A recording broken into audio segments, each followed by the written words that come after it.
welcome to The Lady Killers, a Feminine Rage podcast. Hello, and welcome to The Lady Killers, a Feminine Rage podcast. I am your host, Jennifer's Body Adams, and I have thought so hard about how to open this episode. And all I can think is, listeners, I want you to imagine a volcano, and I need some like, and then Willem Dafoe to say something about like lakes of fire. Like, I just need to set the tone with metal, and I just can't figure out how to do it. So listeners, maybe like a metal guitar riff if we edit that in, like, yeah. Okay, listeners, have we appropriately set the tone for you? Because if you can't tell, we are watching The Northman today. Woo! I keep wanting to go Northman, even though Northman. and so like it's the Northman. But I'm not alone. I'm joined by a fabulous panel of lady killer experts. You just heard the voice of one of them. But before we introduce our constant co-host, she is the co-host of the Losers Club, Halloweenies and the Girls on the Boys, returning champion, Rachel Reeves. Hello. Woohoo! Hi. Insert really low throat singing here. Yes. Like, you'd have to I bet that person ruined their vocal cords doing that. Oh, totally. It's so cool. Oh man, every time I watch this, I just forget. It goes hard. This movie rocks. Yes. It really does, and I love it. Well, okay, I have a particular question and a very specific reason, because there's a really cool tracking shot in this movie. So, Rachel, say hello and tell us, what is your favorite single tracking shot sequence in any movie? Oh my gosh.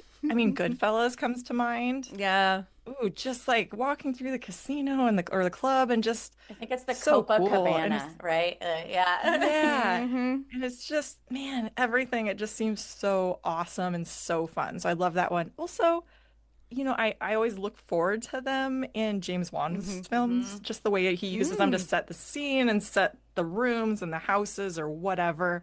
So that's always a little thing I look forward to. I'm like, where is it? When's it going to be? Oh, here we go. Here's the tracking shot. So I love how it's such a interesting tool, and to get us familiar with the landscape, and it really makes you feel like you're part of whatever scene they're using. Like, it's coming from your eyeballs, like everything. Yeah. Right. And you're with them. And I think, like, I'm not one to really pick up on camera angles or like frames or like really kind of analyze the filmmaking. I tend to gravitate more towards like the characters and the meaning of the story. But I do really love tracking shots. I do too. They're so fun. Yeah, I do too. Well, Sammy, say hello and tell us what's your favorite single tracking shot sequence. This is Sammy Spell Speaker Kuykendall, and I just love the alliteration of it. I was like, man, I kind of want to keep that for like ever. That's a blend. It is. It just sounds good. I feel like Goodfellas is like the first one I ever saw, you know.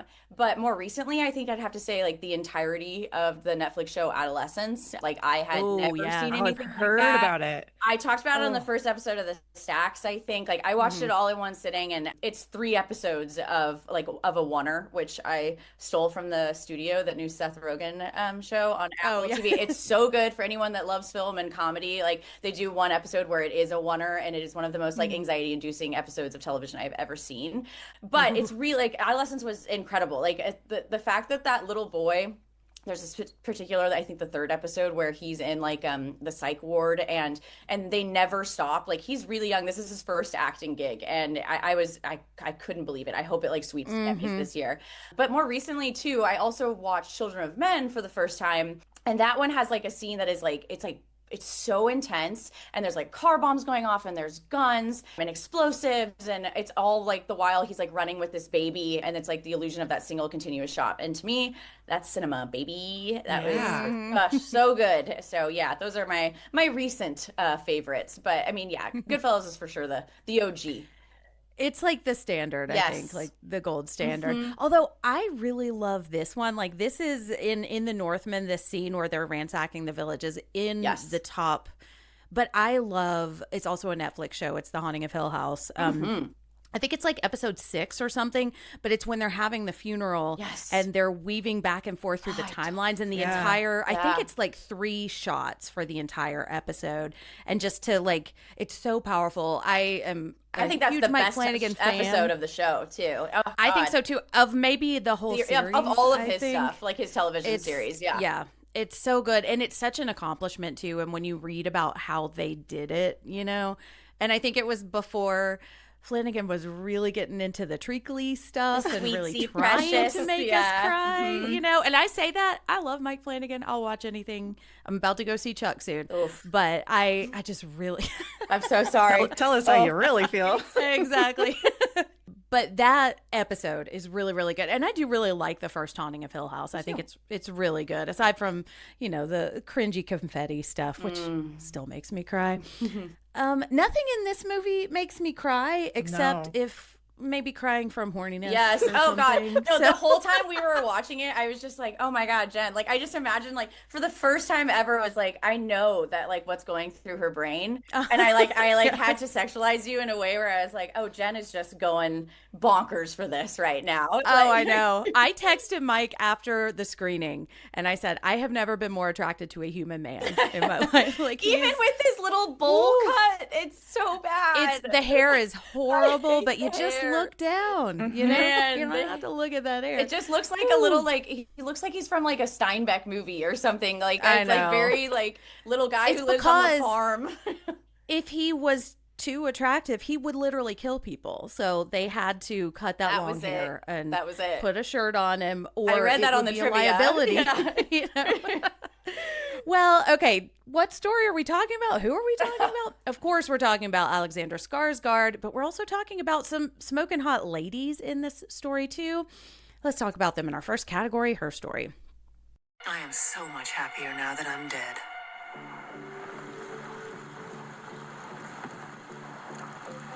Technically missing. Soon to be presumed dead. Gone. And my lazy, lying, cheating, oblivious husband will go to prison for my murder.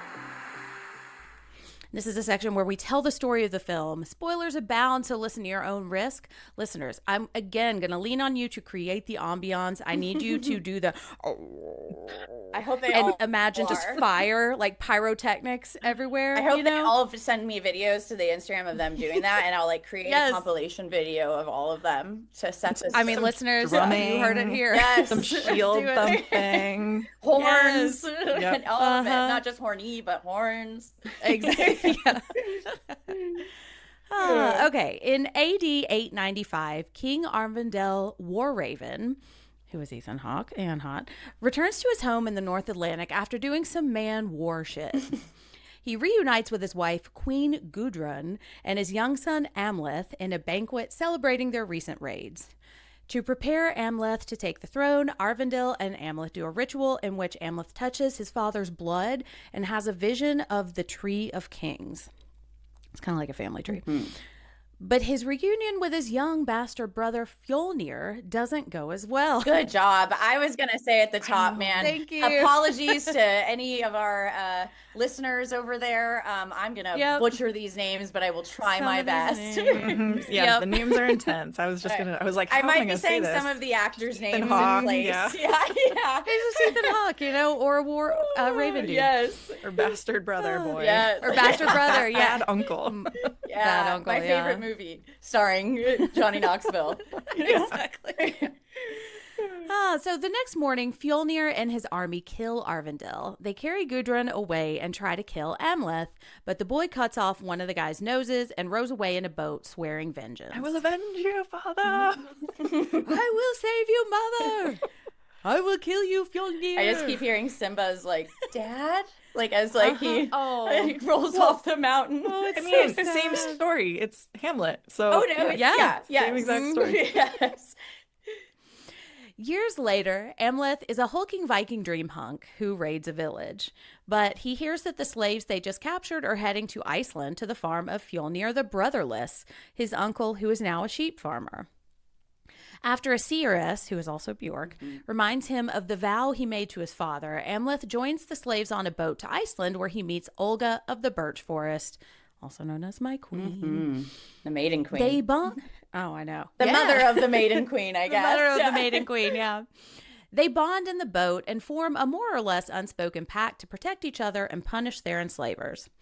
At the farm, Amleth quickly wins the favor of Fjolnir and gets a bit of responsibility. Believing that his destiny is to fight Fjolnir on a lake of fire, he decides to make the family miserable. Working together, Amleth and Olga start killing animals and visitors to the farm. Olga also poisons everyone so that they hallucinate at night. During the confusion, Amleth confronts Gudrun to save her, but she tells him that she and Arvindil never loved each other. She was once a slave, and he forced her to bear him a child. Also, she was in on the plot to kill Arvindil and sent them all to kill her own son, Amleth, as well. Amleth does not take this very well and kills Fjolnir's oldest son. I think it's Thorir. When Fjolnir looks for the murderer, Amleth gives himself up to save Olga. There's a heart involved, but he's essentially trading himself. Olga runs into the hills. Fjolnir tortures Amleth and prepares to eat his heart, which I was like, cannibalism. But we don't. Well, technically they're half wolf, so That's true. Yeah, dog eat dog out there. It's a dog eat dog world. Yeah. But while Fjolnir is giving his son a Viking funeral, crows, who may or may not be Arvindil's spirit, chew through the ropes holding Amleth up. Olga returns, possibly as a Valkyrie, and carries Amleth away to nurse him back to health. Later, they have some hot spring sexy times. Now bonded to Olga, Amleth decides to give up his grudge and seek out a new life. They board a boat, and he has a vision revealing that she is pregnant with his twins. I just said Luke and Leia after. I was like, oh man, it's the Skywalker twins. I mean, seriously. She's Padme. Mm-hmm. Like a guest on the Jerry Springer show who just found out he's the father, Amleth immediately panics and renews his determination to kill Fjolnir because as long as he lives, Amleth's children will never be safe. He literally jumps into the sea as Olga harnesses the winds in despair. It really does feel like that. Like he's like, oh yeah, I've got a thing. I totally forgot. I gotta go. Let me fling myself off of this if boat I that we're don't both leave, on. they'll die. So Exactly. What are you gonna do? I'll be back. I promise. Sure. Went out to get the milk and never came back, man. Mm-hmm. And to her credit, we'll talk about it, but to her credit, she seems to understand that he's not coming back. Different time. But man, she's a fucking witch. She can take care of herself. She'll be fine. Amleth returns to Fjolnir's farm and burns it down, setting the slaves free. Gudrun tries to kill him, but he gets the upper hand and kills her, along with her beloved son, Gunnar. Amleth and Fjolnir vow to meet on the Lake of Fire, where they fight naked and slay each other at the same time, thus fulfilling Amleth's destiny. No dong, though. He doesn't hang No dong. dong. And it's like, So come on. close, Like, man. we really, I for this to know. have felt really realistic, like, they say that this is the most realistic or, like, true Viking film ever made. Should have gotten dong. Should have gotten some dong. I know. Well, we do get Willem Dafoe dong. We always Very get Willem briefly. Dafoe dong, though. Like, It is not a novelty at this no, point. I've seen it. You've seen it once, you've seen it a million times. I'm trying to see some Exactly. Skarsgård dick. Right. Hey, maybe in the next one. Yeah, You know? I'm pretty sure he probably has before. I'll have to find that out. Yeah, I mean, between all of his red carpet appearances recently, Yeah. Infinity Pool, this, True Blood, like... Well, and that we'll new get it movie that's someday. coming out that's supposed to be a little yes. sexual in nature. Who knows? Maybe I'll get that dong. Maybe, tasteful. Well, Rachel, so you suggested this movie. What's your story with the Northman? I just loved it. I loved this movie. The first time I saw it, this was definitely such a cool theater experience because hearing all of those sounds and the sound design for this, plus it just felt so epic. And I love Eggers. Me too. I feel like as a director, his style and his approach to things just kind of checks all my boxes. And I just like my interest boxes, but we can talk about the other one, like Right. but like the history, his approach to things, I think it's just so fascinating. And this does feel a little bit more like an experiment for him because this is such a big studio production. Yeah. Compared to some of his other films that we've seen, and even Nosferatu, which was bigger, but somehow like smaller in some ways than this. Yeah. It wasn't like the locations of this are insane. And this happened during COVID too. So it's like there's a Yeah. whole different era of filmmaking there for a couple of years. And he just had a huge budget, so I was just so curious, like, what is he gonna do with this? And of course, seeing some of those stills with Skarsgård, so I was like, I'm all in, all in. Yeah. And so yeah, I really enjoyed this one, and I think it kind of oddly gets lost in his filmography so far. Like when people are talking about, it's always The Witch and The Lighthouse, and now Nosferatu, but to have it like this one, it's always like, oh yeah, but The Northman rules. Yeah. But it's also not necessarily perfect. So I'm very excited to talk about it in this context and to hear your ladies' thoughts on the women of this film. Yes. Yeah, it almost feels like an imperfect masterpiece Yeah. to me. Like, but Sammy, this was a first watch for you, right? Yes, first time viewer, but long time lover of Eggers' works. So I can't believe I hadn't seen this until now. Like I'm just baffled. Now I'm 4 for 4. I've seen them all. I can honestly say that I think he's a better director than like Ari Aster, which is like the big like director that came around. Like I feel like they were kind of the same time, and I feel like they deal with like for whatever reason I mix them up a lot up until now, but like they feel very of the same like trajectory. But I like I said at the top of the or before we started recording, like we're 4 for 4 since we've been back, like as far as movies. Yeah. I absolutely loved. I don't even really know where to begin. Like I'll start with probably the atmosphere of the film. It's so creepy, and I love that it's filled with paganism and like Creepy. it's Interesting. like Yeah. I think it's creepy. Like the whole like just all the stuff with the witches and everything. Yeah. Like it's very Shakespearean, and obviously that's you know for a reason. But like stuff with witches and stuff like that, it gives me the heebie-jeebs, but in a good way. And I love how the like supernatural element is consistent throughout the movie, but like really low key, almost as if it's like crouched in the background at times, which would be accurate to the era because Eggers worked with archaeologists and historians trying to recreate every detail while also attempting to capture, like without judgment, the inner world of the Viking mind, like their beliefs and mythology and ritual life, which according to Eggers would mean the supernatural would be as realistic as the ordinary in this film for like so it would be for them because like that's real, that's their religion. This is all just because it's happening in his head doesn't mean that it's not really happening, I think, at times. Yeah. I did go in blind, but I have dabbled in some, you know, Nordic content. I was a big fan of American Gods, both the book and the series. I watched Vikings on the History Channel. I don't know if either of you guys liked it a lot. That is one of the Skarsgårds, yes, too. That's the brother. He's like the fool or something. Wait, how many are there? There are so many of them. It's like a cult. Yeah, there are a lot. And I think there's only one girl. But they're all Stellan's kids?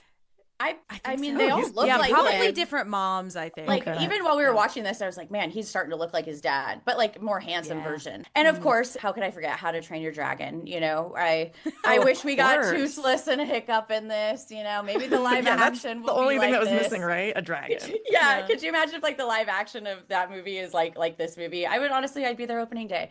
But yeah, I was blown away. I not to be hyperbolic, but we both, like Mike and I, were fully engrossed, no phones, and that's saying something for an at-home viewing, I think, when you've got as bad of ADHD as I've got. And as Rachel mentioned, as we were watching, I immediately was like, oh, it's The Lion King. And Mike was like, well, it's Hamlet, technically. Like, I know that, but imagining like Amarath as Simba was like way more enjoyable, you know? And there's even a Tree of Life. Like, it's The Lion King, like it's the same. But I learned that actually this is a story that inspired Hamlet. So we're both wrong. But I love a movie with a quest, especially one where they have to obtain a mystical object. I don't know why, but that's like always that hits for me every time. Sometimes I felt like we were watching like an adaptation of the video game Skyrim, which like I would have loved if Eggers would dabble into that. It'll never happen, but I can dream. And some King's Dominion for our Losers Club gals. Mike and I were like that Leo meme. We were like pointing at the TV when we saw him and the crow for the first time. So we're like, welcome back, Vikings era Randall Flagg. Like, here we go. We missed you. I think it's probably supposed to be a raven, but it looks like a crow. I don't know. Obviously, we know I hate birds if you've been following along on my bird situation with the one outside my window, but I still am calling it Randall Flagg. Yeah. I mean, I think so. Or at least the Dark Woman, maybe his wife that we haven't met yet. Yeah, exactly. It's Nadine. Exactly. Yeah, I like that. And Jen, what's your story?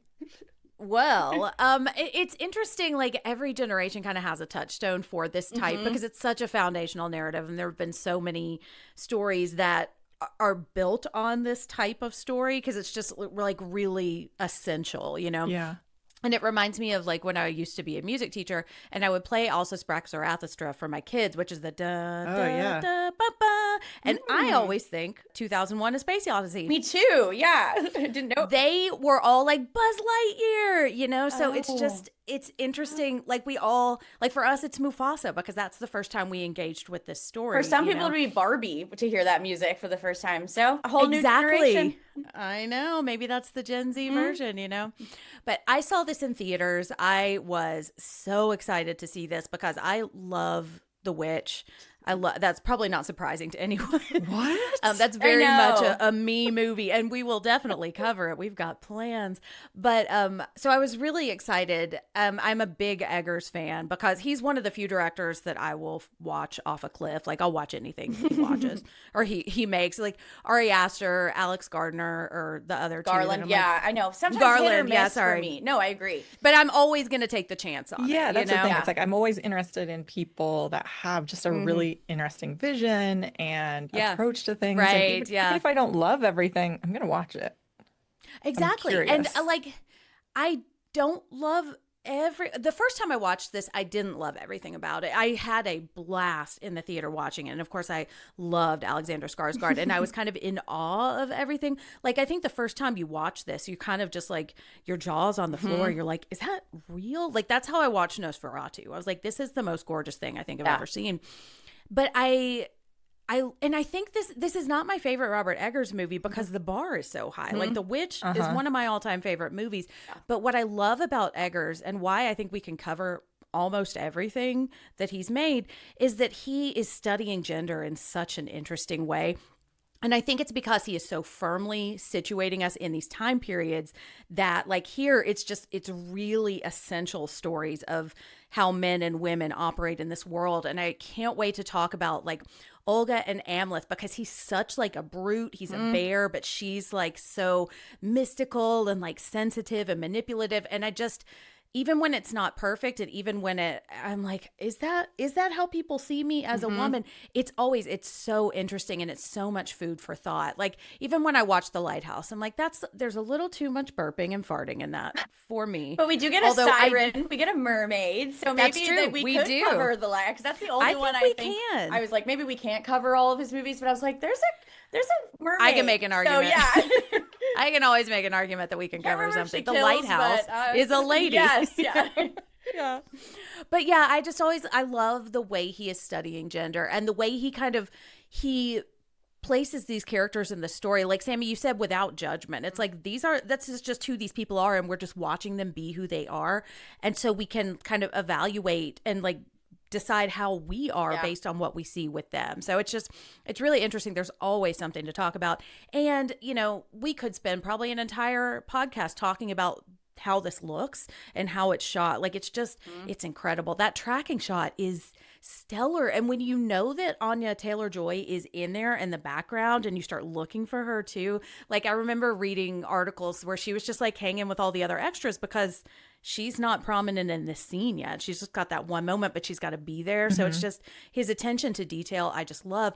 And that's what I think allows us to fully immerse ourselves in these stories and fully like accept that these are like this is a Viking, you know, and this is a seeress or somebody from a birch forest, and maybe she does have powers. You know, it doesn't feel like a farce or a fantasy. It feels really real because it feels real to him, you know? Well, what's interesting is like I feel like this would probably be a great movie upon second watch because you can start looking for things that you didn't know beforehand. Like if I went back because I wanted to see the scene again where Nicole Kidman's character is like pulled away and he thinks she's crying. And if you watch it closely and you listen closely, it's a laugh, like it's a giggle, but you don't know that when you don't know the twist of the story quite yet. So I love that type of storytelling with subtle enough foreshadowing that you would never know or catch on to until you know the rest of the movie. And that's a good director or it's a good screenwriter in my opinion. Well, and what I was really interested in on second or third or fourth watch this time. Who knows? You lost count. Was what exactly? I know. I was watching how she is with Ethan Hawke's character, you know, and like, do I believe this love story here now that you know that it's not real and that she's just kind of pandering to him for her safety, which we're going to talk about. But, and you know what? Let's do that right now. Let's talk about the ladies of the Northman in our next category. Who is she? I just wish we could all get along like we used to in middle school. I wish that I could bake a cake made out of rainbows and smiles, and we'd all eat it, be happy. She doesn't even go here. Do you even go to this school? Okay, so we have Queen Gudrun, played by Nicole Kidman, who is just getting a lot of time. Yes, on our I think this is our recently. third one. So we've got To Die For, The Beguiled, and now this. Because I think And the others. and the others. She's our patron saint of lady killers. She might be our patron I love saint, That. He yeah. likes to work, and I've thought Yes, about and with women why? a lot of too, which I love. Like, Yeah. but Oh, yeah. And I mean, we can keep covering her shit because she's got a lot of villainous females. I'd love to, I'm if really for like excited. a TV series, if we ever do one. Speaking of Skarsgård, I would love to do Big Little Lies. Oh, Like, God. Yeah, that would be when awesome. we Well, and I dabble mean, there. I can make an argument for Baby Girl, too. I which would haven't be seen it, but okay. interesting. Now I'm more intrigued somehow. It's interesting.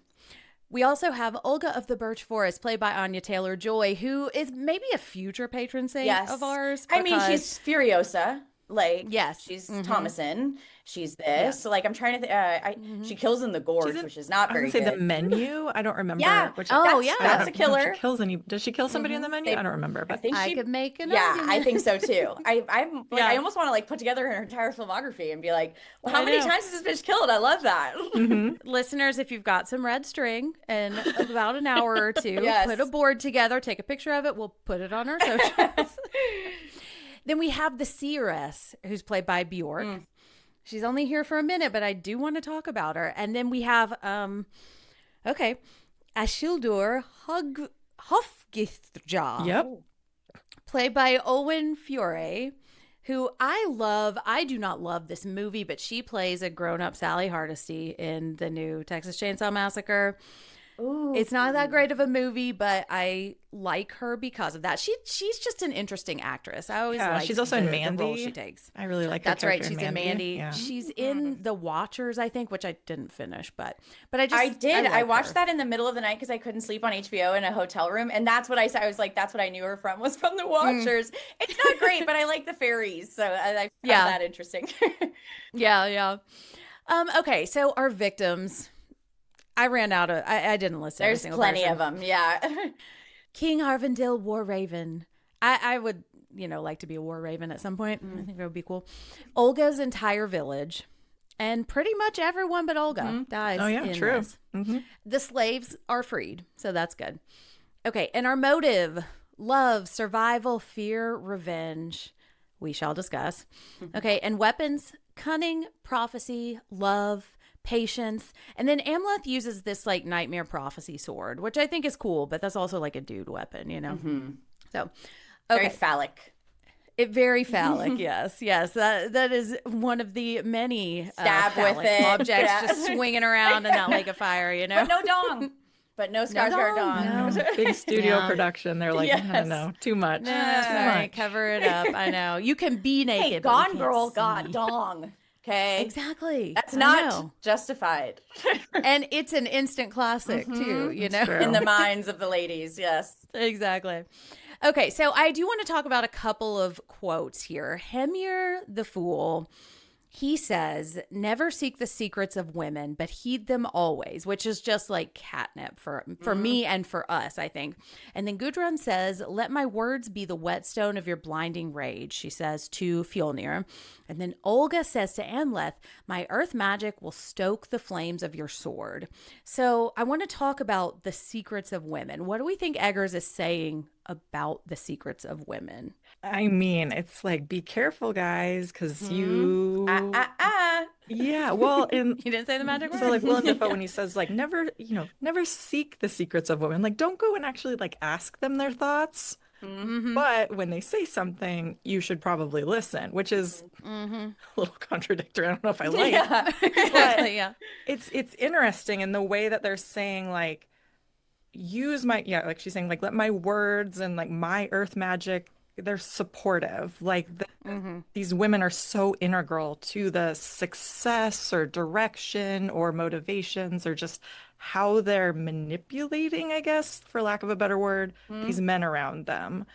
And how, whether that is intentional manipulation, I think like we see with Gudrun, or supportive, like Olga, like I will help you. I can be this fuel, this support system behind you to help you achieve your goals because I care about you. So there's different elements of that, but Yeah. it's all just kind of the power of women, the power of these women in this world, but from the cheap seats in the back, right? Like Yeah. Right. they're not in the front, they're not on the stage, but they're still very important to the story Totally. of all these men in this world. Yeah. I Well, and that's what patriarchy is like we have to figure out a way to have power in a world that won't give us power. I you know? completely agree. Like I saw this to piggyback off of that, Jen. Like I saw this as like a warning for what's to come. Like in regards to the betrayal he never, saw coming from his mom, and to him, like she was never a threat because well, like she's a woman, and like we Right. can't like see them as like something to worry about as far as, you can worry about their safety, but not them, hurting you or doing something like that in return. But we know that women can be just as cunning and Machiavellian, as men, if not more so, because as Olga says, like your strength breaks men's bones and I have the cunning to break their minds. And I Yeah, think so that's, good. I love that line because I like that's sort of the hand we're dealt as women, is it not? Like that isn't to say that like women can't be, just as strong or stronger than some men, but historically speaking, strength wise, we're typically seen as the weaker sex. So in turn, we're not really viewed as a threat when it comes to our bodies. And because the Vikings, valued strength over anything else, the women had to find a way to endure, like via a combination of intellect and instinct for self-preservation. And I think that we might be, quote, the weaker sex, but I also think we're the more patient sex. And when you've had nothing but time to hone in your craft and to wait for the perfect moment, I think that can be more powerful than brute force like could ever be in the long run. So that's like I definitely saw it as more of a warning. Yeah, and I would just like to say for the record, I am only cryptic and Machiavellian Because I care. Yes, I love that. Thank you. Mastermind. You're dropping lyrics for me. It's a good song. I Great know. song. She plays it on the airs for on a chessboard too. It's really cool. Oh. Yeah, it's one of my I love favorites. that. Yeah, I think the secrets of women, I think I completely agree. And it's like they are the heart and the motivation behind like everything that the men are doing, but the men think that they're in control because the women are letting It's them easier think for that they're us. in control. Yeah. Yeah. Exactly. Well, and I think that's what he's saying, like never seek them, like, hey, you're still a man, so like don't give that up. Don't ask them for their Don't go opinions, looking for but trouble. yeah. Yeah. Because if you get too close, they're going to use you. And it's like Amleth has this entire quest to go get this knight sword, And you could look at all of the women here, like the men are their weapons, and the story is a quest for them. Like if we look at this story through Olga's eyes, she's just trying to get free, and Amleth is her weapon to get free. And I do think she falls in love because she's got eyes and he's Alexander Skarsgård. But his whole thing is he's saving them. But like the harsh reality he has to face is that they simply do not need saving. And exactly, that's so simple, but like it's very effective, and it's a trope that we all love to see. Like, sorry, but like the animated Anastasia is one of my favorites, and they all think she needs help. Yes, and she doesn't need help. She does not. So I love. Like I've been watching this trope. Life is a road. I don't want to keep going. Love is God, a river, don't even. I'll cry. It's my favorite. I love Meg that Ryan, enemies to lovers. John Cusack, so good. I wish it was so good. I think she kills in that. So you know what? Fuck, we're gonna cover Anastasia. We're gonna sold. Yes. Well, okay. We are. Let's see. Anastasia goes on a journey back to the beginning. We are gonna go on a journey back to in the beginning to get in loser. We're going to the beginning, killing with you. Yes. There we go. Perfect. We got beautiful. Eloquent. This woman will soon cut, chop, break, and burn 5 men beyond recognition. And there isn't a jury in this country that will convict her.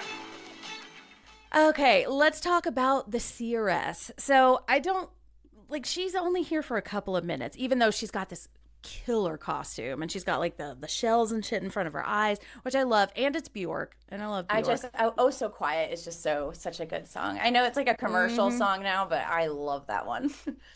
My oldest kid has been listening to an artist called Stomach Book, which is I feel that made me feel old. I'm like, what? Oh, I know. I was like, I've never heard. But anyways, I was like, okay, you need to listen to Bjork. I think that they'll like Bjork a lot too. So that's Put my some Tori my new Amos quest. on there and call it cool. Yeah. Give her some, Get some great angsty, Lilith get Fair. weird. Yes, hell yeah. Oh, I did play Alanis Morissette. Hey, that's entry level. You start there with It that. is, Like exactly, with ironic, yeah. you know, that's where you start, and then you go. And you like, ought to know you that's go what into we played, Fiona yeah. Apple, then you like quit. You know, you get there. You get the angst out. It's you a know? journey, just like Amleth and on his. Exactly. Right. Okay, well, let's talk about the Seeress. She says, even though your brother stole my eyes, I see you. I'm going to come back to that. Now remember for whom you shed your last teardrop. And then she says, for where your path of ashes ends, another will begin her journey, a maiden king. Which I just like the maiden king part, but I wrote a thing about the women of the Northmen when this It came was on out. Bloody Disgusting. I read it while was I on was doing my research. Oh, yay. And so I wrote about her because it's that even though your brother stole my eyes thing that stands out to me. Because I do believe that she is a seeress, and I think she can see all of this in this path laid out. And I think she's trying to fuck with him. I think that she sees the path of destruction and she is putting him on it because he and his brothers just tore down their entire fucking village, you know? Sammy, tell us about this seeress. I was just like, you guys can't see the video, listeners. I'm sorry, but I was enacting a marionette doll. Oh, and that's how she yeah. feels. She's But- being cryptic and Machiavellian to fuck with him. Yes, exactly. But I like to think that the fates like aren't subject to preference, if that makes sense. Like I think they share their visions, and what you do with it is up to you, like so to speak, or you know, like the people who like share the fate, like that. So or whatever. What are the three witches in Macbeth? The Weird Sisters. Yes, the Weird Thank Sisters, you. yeah. And I just talked about them last week. I just like as they're sewing their little, you know, like the little web. That's what I always picture. But I think, you know, speaking of web, I think they give you just enough of it for you to hang yourself with. Like it's vague enough for you to put your own spin. Almost like a form of like confirmation bias. It's sort of like how I don't like to check my horoscope before the day has started because I know it will directly influence my mind and the sort of day I'll have. So like Amrith is just as shackled to the words of the seeress as I am to my CoStar app. And honestly, like I get it. Yeah. Well, Rachel, what do you think? Is this a genuine vision, or do we think the seeress has an ulterior motive? I think she definitely has an ulterior motive. I like what you're saying, Sammy, the idea that like she's presenting, maybe she does have visions of some sort or some sort of insight or she's picking up on some wavelength, but she's just throwing it out there and like, okay, maybe if I frame it this way, or maybe if I say this thing, and she can maybe see this something about him, even if it's just the fact that he hesitated for a minute or how he received her presence, like, okay, I can do something with this and I'm going to play into that. And Well, I that's think, what psychics do too sometimes. gonna say, They look don't you at your body remember- language.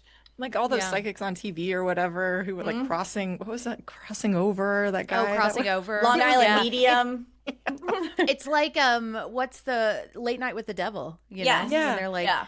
they're either reading the signs. Yeah, you just know? that idea. It's like that Sherlock Holmes, just they're picking just up. throwing out things and seeing like what seems to resonate and then feeding off that and just leaving things just vague enough.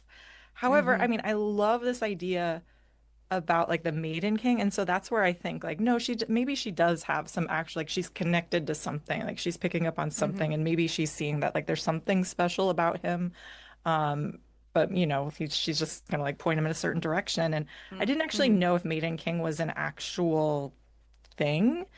But I did look it up, and so I have a fun fact Share with about the that. class. Yes. Sweet. Rachel is borrowing the research. Yes, for us. here. I'm throwing it through the screen. We're all a the bunch way of to you. nerds. Yes. Yes, we So are. apparently, this phrase has always been meant to kind of like carry a contradiction because it's talking about a woman who's not a queen, but an actual like woman king. A divine being. She isn't a queen because then that would imply that there's a king, and they're kind of like at the same level of power, of course, like attached to their specific gender roles, but a maiden king is different. And some internet experts, in quotes, in quotes, um, theorize that what Eggers was hinting at with this sort of plot line is that this child is Olga of Kiev, Yeah. who is supposedly a woman who ended up converting Eastern Europe to Christianity and founded Ukraine, like the Ukrainian Oh, civilization. wow. However, she also was not necessarily a super stable person. Apparently, in her younger years, to avenge her husband who died, she was very, very mean, vengeful person. And but at the end of it, kind of had a spiritual transformation and ended up being canonized as a saint. So it makes sense in this world Cool. where, he is obviously just nothing but vengeance. And then the mother in this is a little bit more spiritually connected. So that's supposedly who this child is, this maiden king. And I like that. I like that it's like, oh, I had no idea. So Interesting. Me thank you. neither. And now I have that Yeah. song like I'm not a girl, not yet a woman. Not yet a woman. Yeah. I'm not a queen. Yes. Well, okay, and I watch The Crown obsessively because Me I too. love it, but I also think about what a big deal it is in the first season where Prince Philip can't be king, Yeah. and he's so It's mad, honestly and he's like got to as get all much these as I hate titles. her, like, and the things that she's not like the best person in the world. No royalty is, but it is a sick Right. like moment in history. It really is. I know. Well, and then I also think like I love Matt Smith just continuing to play these roles because in the House of the Dragon, So- he faces the That's same true, thing. yeah. And it's just interesting. And so the story, it's like King, I think, imparts some kind of power, like that just feels so dominant and so masculine. Whereas Queen, especially because we have all grown up with Queen Elizabeth, Yeah. like that All was we've a known. thing. Exactly. And now it's like I can't believe they Like let you, there's a man on the this money. guy. Yeah. What's going on? Yeah. But Get a load of it this just guy. feels like with Queen, and I think that goes back to the Secrets of Women. It's like there is an inherent kind of nuance and it's essentialist, but like compassion and intellect here. And I just always see Amleth like walking around with his head down and his shoulders up, just and he's hulking. just looks just hulking. He's like is the Angel and word. Buffy. He's like always Yes. just like sulking. And all of the women are like up and they're standing around. And I think if I were to compare any of the men to the women, the one that is the most female coded is Fjolnir.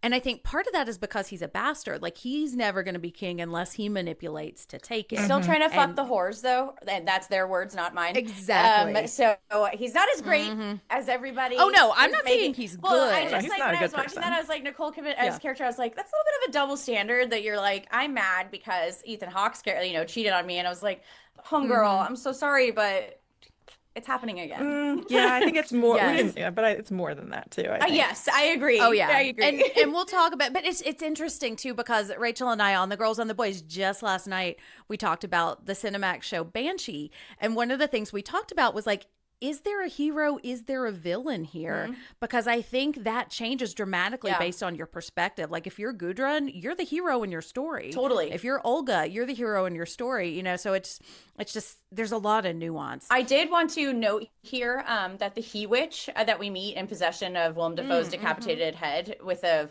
Fucking love it. I love the the eyes of it. It's so good. But he is wearing era specific women's clothing as opposed to men's. And That's after why they call him a doing witch. yes, well, I'm gonna take back the research, Bray. And Oh. after I did some research, I learned that in the Iron Age of Scandinavia, magic, and I hope I'm saying this right, cedar was seen as a female activity, and men practicing cedar was a cultural taboo that usually resulted in them being cast out of their village. And according to the Encyclopedia Britannica, so hopefully we can trust them, we, quote, must not overstate things and pretend that Viking societies were anything but deeply misogynistic and indeed dangerous for women. But the vulva were an example of women who were held to a degree of power and influence due to their ability to perform prophecies, magic, and give wisdom. Males who practiced this form of magic were deeply stigmatized and discriminated against by the Viking men.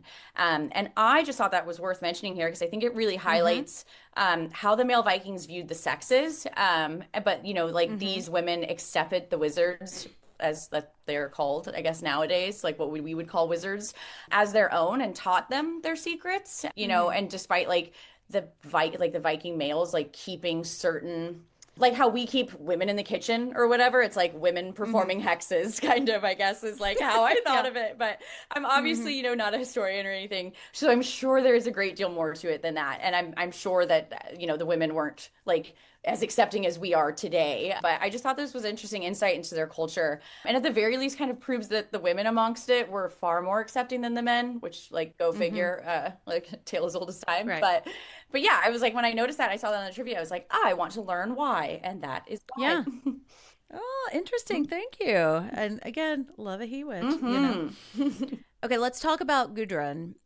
I will save you, mother. I love that this is the second thing he's concerned with, too. So like it's in the middle. It's like his vengeance sandwich. Yes. But I also love that it is treating her like a damsel in distress, like not like and partly because he doesn't understand the story. And we're going to talk about whether she is a villain or not. But I want to kind of collapse everything for a moment to this relationship between mother and son, because I think it is really interesting. She says, "I am your death" at some point, and he ends up killing her while she is trying to kill him. Okay, but we meet her. This is another thing I saw on second watch. We meet her yelling at him for barging into her room. Like she's got her hand up, she's about to hit him. Yeah. And it's only because she knows that her husband is back that she kind of relaxes. She says, "Never enter my chambers without invitation," which when you know what his dad did, Yes. makes Yeah. sense, Then Amla said she only feigns her love to protect her child, which is some deep delusion there too. Like, oh, she's just faking it. Her entire life she's been faking it. Which, I mean, honestly, there's probably more truth there than he realizes. It's just she's not doing that now. Yeah. She was then, Well, I imagine it's hard, like it would be hard to love a child that is created out of a really traumatic experience. Exactly. And in any era. And I think that's Yeah. it's definitely a more nuanced conversation than hate or love. Exactly. Well, and because she said, "That's right, you were forced upon your mother," which means you are the product of rape. And you look like the person who raped me. Yes. And not just raped me, but like Kept me as a prisoner. enslaved Yeah. me. And then forced me to be his queen.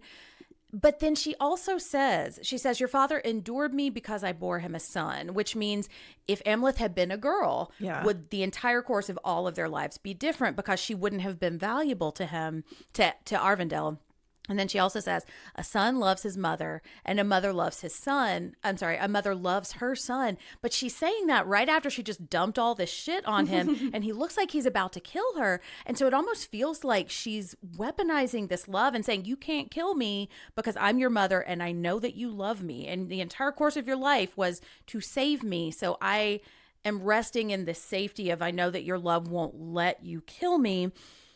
So all that said, and then when Amleth does kill her, she thanks him. So how does Amleth feel about Gudrun, and how does she feel about him? Rachel, what do you think? I mean, I think that Amleth thinks he feels a certain way about her. But I love it when she says, I don't remember what she says first, but like, "Your father endured me," I think. And then he's like, "Excuse me, what? Come again?" What? Yeah, and then she's like, "You've inherited your father's Yeah, and then like shows stupidity." him the burn mark that basically says like, "No, I was the slave." Branded, and yeah. this is what, yeah, branded. And then it's like all of a sudden, when you're a kid and all of a sudden you realize that like, oh, wait, my parents are just people? Like, wait, this is, wait, they don't know everything? They're like, Right. they make mistakes and they're maybe not as like all knowing and wise as I thought they were. And I They feel could like do bad you things. realize that at some point and you kind of continue to realize that as you get a little bit older and know your parents in a different way. And yeah, exactly. You realize what they were going through. Like, oh, I was such a brat. Like, why didn't they take me to go shopping at Abercrombie and Fitch all the time? And that's, oh, because it was fucking expensive and And you were we're in middle poor, school. and we're gonna And, grow, like, we're gonna grow out of them in no. 6 months. Yeah, Right. exactly. Like a $40 like novelty t-shirt. So I feel like that's kind of what we see him processing in real time. And also it's not just his vision of her and how like he's seeing her, but then learning this stuff about his dad. Like it's just rocking everything that he thought he knew and has been striving for and working up to his Yes. entire Yeah. life.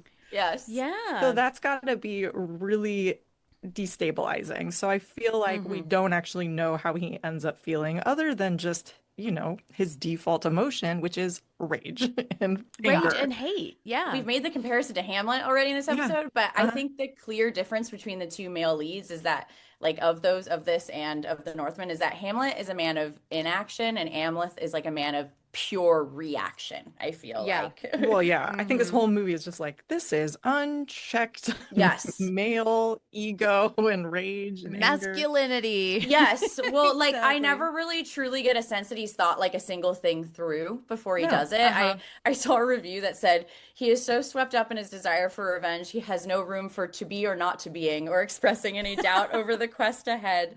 And I died right there. I just like I love a good pun. And I totally agree. Like, because at no point do I feel if it was love for his mother that drove him on this journey, but more of like a twisted form of moral duty that Yeah, like was duty just or honor. Like, this yes, is what I yeah. should do. that was indoctrinated into him. It's not like this was just a regular, hey, I think, you might want to do this. This is what's right. It was like, no, you're going to go through this crazy, weird ritual, and your dad is going to look you in the eyes before he dies and said, you must avenge me. Like, that would scar any kid, I think. And I Yeah. think if you think about it, like even upon hearing his own mother's words of betrayal, he cannot bear to think that this entire thing was all for naught. So while I think revenge might have been the catalyst to his journey, I think it's upon hearing his mother's words that he really starts to begin to realize the sheer lunacy that is living your whole life convinced you're on some righteous quest, when the fact of the matter is it's a self-serving one. And as much as he's nice to look at, I don't think his intentions are nearly as pure as he's deluded himself into thinking. And that's Yeah. where he loses it, is like, I mean, it'd be like, I think about all these MAGA people or like religious zealots and stuff like that. It's like, you've gone so long, you've committed to the bit in a way that has probably ruined your life and alienated you from some people. So now you kind of have to, like, I made, my bed, I gotta fucking soak in it. Like, Yeah, so, it's sunk cost fallacy. yes. Like I can't give it up Yep. now. Yeah. Yeah, and I think that kind of relates to why he leaves Olga, which we're going to talk about in a minute, but it's like I can't let this go. And I think, Rachel, I think you're exactly right. I think he realizes that his mother is a real person, and that his idea of his mother is just that. It's just an idea. And that he was viewing her as an extension of his father and his father's kingdom and his father's property. And by that token, like an extension of the inheritance that was robbed from him. Like, she was his mother. She was supposed to nurture him and be kind to him and like pat him on the head and protect him. And when Fjolnir stole her, he stole that piece of the kingdom from him too. And I don't think he has been wanting to save her for want any kind of righteousness. It's to get back what he thinks belongs to him, because he thinks that she belongs to him. Well, and the villain changes in his mind in that moment, and Yeah. yet he can't quite grasp it. Like, it's like he knows it, but instead of accepting it, it's like, no, no, no, no, no. It's like talking to someone and it falling upon deaf ears. It's Yeah. like anything could happen to show him that his mom. I mean, his mom tries to kill him, and yet it still takes him a second to really accept that. Well, and Yeah. it also, I think what she's saying, like thinking about like how she feels about him, it's not just changing his perception of them, his mom and his dad. It's also all of a sudden changing his perception of himself. Totally. Because now he's learning about, what his dad did. And like, wait, there's all these things and you've been feeling this way about me this whole time. And obviously there's a lot of really complex feelings that she's dealing with and has been projecting on him. And obviously he was innocent in all of it, but that doesn't change the fact that those are her feelings, and they're still valid. And they happened. Yeah. I mean, it must be hard to realize you're the child of that. Okay, too. so here's the thing. Yeah. Like, I feel so my mom was adopted, and I've asked her about this because I was like, oh, like, have you ever like wanted to seek out your, biological parents or whatever? And she said, well, I looked and I saw like on my birth certificate, it said my mom was 15 in Kansas in the late 50s. Like, what more do I need to know? Yeah. And Yeah. it's that kind of thing where it's like, I understand, like something happened. She was young and got pregnant, and that was not okay. And so I don't need to know anymore, because why? Like, I'm not gonna, clearly that's probably not a great necessarily memory. And I'm sure that was really hard. And so just kind Yeah. of that perception of yourself and I don't need, she's like, I don't need to go there and find out more. She's like, I'm good. Like, I Yeah. understand. I understand why she made the choice that she did. And like, I don't need to go digging around in it. Like, what good is it? It's Yeah. not going to make me feel better. And it doesn't take Yeah. away from the life I've lived and, my wonderful adoptive If parents. anything, it might make you feel worse, Exactly. Well, like that's the thing. And so that I feel like that's what he's realizing. Like he's hearing the backstory. It's like he did go digging and now he knows. And like, I don't know. I don't want that story. That's not what I was Right. expecting, but well, it's like sorry. when you're Yeah. digging through trash, don't be, surprised when you find a little raccoon in Yeah. there. Find Like, garbage. Also, yeah, garbage, yeah. there's a big time lapse. I don't know exactly how long between when he left and when he comes back. And if he actually cared so much about her and what she was going through and really wanted to save her, why did it take so long for him to come Yeah. back? Yeah. So I Yeah, don't he know. just like kind of was berserking, and that's the thing. I mean, I know we said Fjolnir is a bad guy because he is, claiming women. He's a slaveholder. He's bad. Nobody's He killed- good. but None of these men are good. Nobody's No, good in this nobody's world good in because this world. Amleth, and it's like we forget because he is kind to Olga on the boat, and there's that moment where he pulls her close to him during the storm. But like he just fucked up her entire village, Burn children. And I think.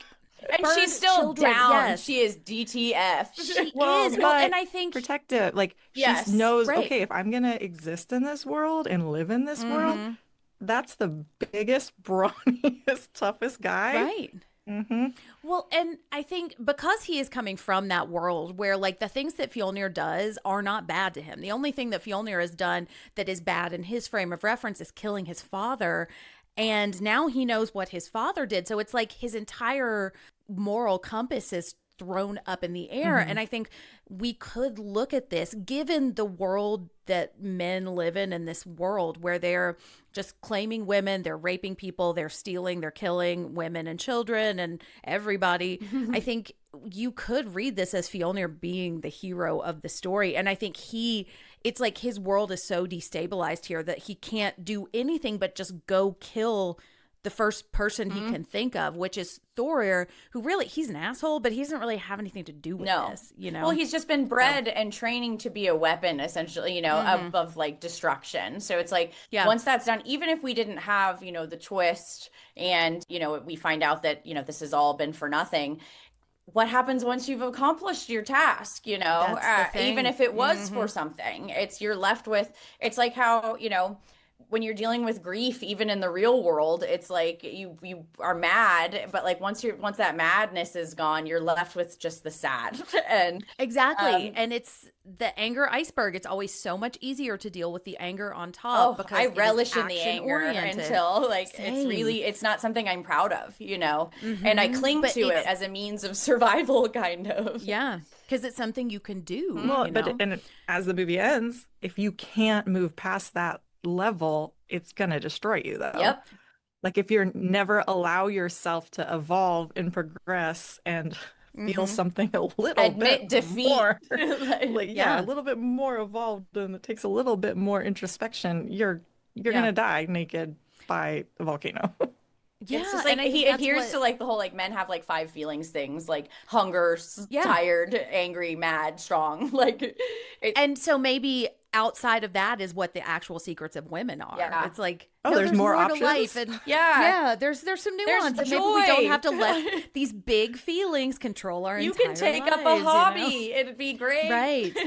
But when you have all of the power and nobody is ever going to question your big feelings feel right, And so as women, we're used to having to navigate our big feelings and diminish them, Not that that's good, but it makes us more cunning. Also, it was like a time where like it was like a thing to become this larger than life thing, like to have these battles and all of it. Then your name goes down in history. So it's like it's the whole dying in battle thing. And so Oh, that's a whole, yes. So I definitely want to talk about the masculinity thing. Also, I was thinking, you know what? We'll talk about cunning when we get to Olga.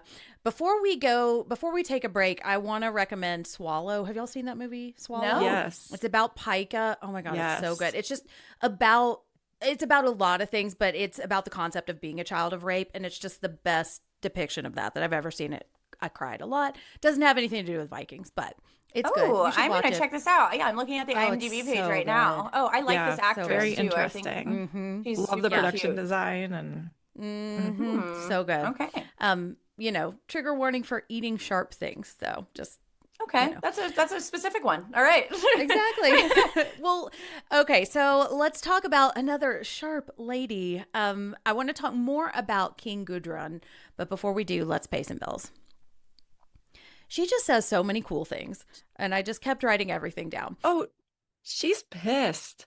Yeah. She's She is, pissed and she's yes. like, finally I can say all this stuff I've been holding Uh-huh. in for so long. Oh my God. And she is so like witch like in the scene. Like, I just love the way the scene is lit, and especially like I saw this interview with Alexander Skarsgård and Nicole Kidman, who have a strong relationship because they were in Big Little Lies. And if you've seen that, those scenes are just so intimate and they had to really. But anyway, so I saw this scene between them and they were talking about filming this scene. And I just love how surprising her villainy feels in this moment too. And I mean, Sammy, I think when we were talking about covering this, I can't remember what episode it was, but you were like, I didn't even know there was a female villain here. Or women at all, really. Like Exactly, because it just feels like it comes out of the blue. So she says, I never began as his bride. And it's like you can't get the seething rage in her eyes when she says this, but I'm going to try to capture it. She says, I never began as his bride. How easily we all become princesses again when the beasts take us for their wives, which like tattoo it on my fucking face. And then she says, it was I who begged on my knees to kill King Arvindel. I think I paraphrased that a little bit because I couldn't find it on our IMDb. But she says, screaming, I was laughing. Do we think Gudrun is a villain? Sammy, what do you think? yes and no, because I think like, and what this movie really is about is a matter of perspective. Like if we watch the film from her POV, she's the hero, the woman who defied the odds and changed her fate, which I kept like the word fate keeps popping up and I keep wanting to like, do you guys remember in Brave? And it's like, if you had the chance to change your fate, would ya? Do you remember that? No. It's been, oh my gosh, it's from Brave. It's from Pixar's Brave. It's so good. But I love that song. But every time, like as I was doing my notes, it just kept popping into my head. So I hope the listeners know what I'm talking about. But it's sort of like that type of thing is sort of like my favorite trope. It's, most notably done in the film Rashomon or that episode of Batman the Animated Series where each villain tells their version of how they almost caught Batman. It's one of my favorites. Either way, the sentiment is the same. And by viewing the story from different characters' point of view, it creates new ways of constructing narrative and allows the viewer to explore the intentions of each character, sometimes even manipulating what we think we know about them. And the film we're, gathered here today for has the viewer believe that Amleth is the hero, and it effectively skews our vision on what we think the film is really about. It's obvious that we should, be sympathetic to him, but the story is about so much more than his quest for revenge. And when we meet his mother again, like we're sort of forced to digest this different perspective just as he does. But, since we're in the mind of Amleth, all we know is hatred and his need for revenge. And unless you make like that effort to detach yourself from him and that character, you sort of live vicariously through his perspective and become him all of the same, like kind of trapped in this circle of trauma and toxicity. So you have to like actively detach yourself away from him to really get the point I think the film is trying to make, because it's so easy for us to be like, no, hero, he's our hero. Like I have to follow him and agree with him. It's like it'd be like watching Frodo become like evil, or like have like a different change. You'd be like, no, but he's our guy. Like I can't be mad at him. Yeah. I mean, it's that whole idea, right, about like history is written by the victors and what we think we know. Yeah, like what we think we know. Yeah, maybe that's not quite how things went down. That's just the story we've been telling ourselves, and the story that he's been telling himself, and no fault to his own, is completely different than what is her reality and what she went through. So do I think she's a villain? No, but I also don't necessarily think, yeah, maybe she didn't necessarily handle this reunion with Amleth the best way. Like maybe that's not necessarily like how you want to play this out, and clearly it doesn't end up boding well for her. But she's been holding this in a long time. Like, how old is he? at least, I mean, I know it was a different time. Life was a little bit harder. I don't know. Maybe he's only like 22 years old. Well, But I mean, they played husband and wife in that, and then their mother and son in this. And at first, I was like, "That's ridiculous." But then I thought about it. It's like if she was taken in, and raped as oh, a probably like a slave, she was 14, young probably something. teenager. Yeah. really young. So it like did Yeah. make Yeah. sense. I think they're 9 years apart or something like that. But Oh, still, like geez. it Yeah. does make sense. But like at first, I was like, "This, come on, how can you get like they're Age gap yes, discourse. Yeah. yes, Yeah. yeah." So it makes sense. Like she's been dealing with this for a really long time, and she was doing what she needed to do to remove herself from the situation. And I guess that was manipulate her husband's brother to kill him. And I think it's also really telling that she lets him know. I don't remember the exact words that she uses, but basically, like, he knew what I was and he chose to love me anyways. So there's part of herself, like, he knew she was a slave and he still chose to, he didn't have to, like, make her his bride. She wasn't already pregnant with, like, he didn't have to marry her, but he wanted to, and he Yeah. did this for her. So there's Yeah. something about him that is endearing him in a different way where she actually does actually care about him and lets Amleth know like this other kid I chose to have him and that kid Yeah. was born out of love and you weren't. So I don't think that that's very nice at all. That's cruel. But Yes. She's not winning any Mother Yeah. of the Year awards, that's for no, sure. not at all. Well, and it's like if we look at Gudrun, and we're gonna talk about Olga in just a minute, but it's like I think Gudrun was probably a lot like Olga when she first was taken Yeah. by Arvindil. Exactly. And so like for her, Fjolnir is her Amleth, like he's the one who saved her. He's the one who gave her this home where she has power now, because even though she was queen back with Arvindil, like you see when he comes back, like she's got to give deference to him. She's got to do the queen shit. And here she's free. She's like the queen of this tiny little like island where there's no one around. And so I think if I were to look at this from her point of view, it's like she had to be enslaved by Arvindil for much longer than Olga did. She had to raise this kid till he was probably 10 or 13, somewhere around there, Yeah. And, we've talked about how hard it is to love a child of rape, especially when he looks like your rapist and doesn't you still know have to- and loves your Exactly. you can't tell them, so it's not like you can be like they're not going to treat Well, them And you, negatively, and you see this Exactly. little boy like worshiping his dad, and Yes, you're like, "Ooh, if exactly. he only knew what he Yes. was really like." Oh, And his dad worships the little boy too, so you can't like shun the little boy. You've got so it's like she's trapped in this prison for so long, and she's finally free. And even though Fjolnir is like fucking slaves and stuff, like he's not great, but he's better. And so for her, Amleth comes and jeopardizes all of this. So he becomes the villain to her, and that's what I think is so interesting about the story. Is it's just like when you start to look at it from everybody's different chess pieces, it's like I could do a read where she is the hero of this story. Absolutely. And I think when she is thanking Amleth for killing her, I wonder if it's just like He's come to release. collect, I think. I Yeah. think it's the idea of like if he was out there, I don't think she ever knew for sure if he was gone or not because they never had the body. So Yeah. it's kind of like that acceptance. I think we see that a lot in movies where like you see the revenge enacted or like, someone going against their abuser after many, many years. It's like sometimes the look in that the abuser's eyes is of acceptance of like, oh, I've been waiting for this. I It's deserve over. this. Even if I can't admit it, my eyes show you that I deserve this. Also, you think about her son, the younger kid, and how think of like even from his perspective, like this big hulking beefy guy comes Yeah. in and kills his mom, Mhm. and the last thing he knows and is his mother willing to die and fight for him, and that's all he knows. So it's just really interesting looking at it from different angles and just what she's willing to do. And yeah, she's willing to die for this other son at the hands of her other son. Even it's Yeah. really strange. But just I'm sure she's just like, let me out of this world. I'm done here. I don't want to be a part of I, this. I would not want to live there, that's for sure, or during No. that era. Not although fun. Iceland does look very pretty. Yes. But yeah.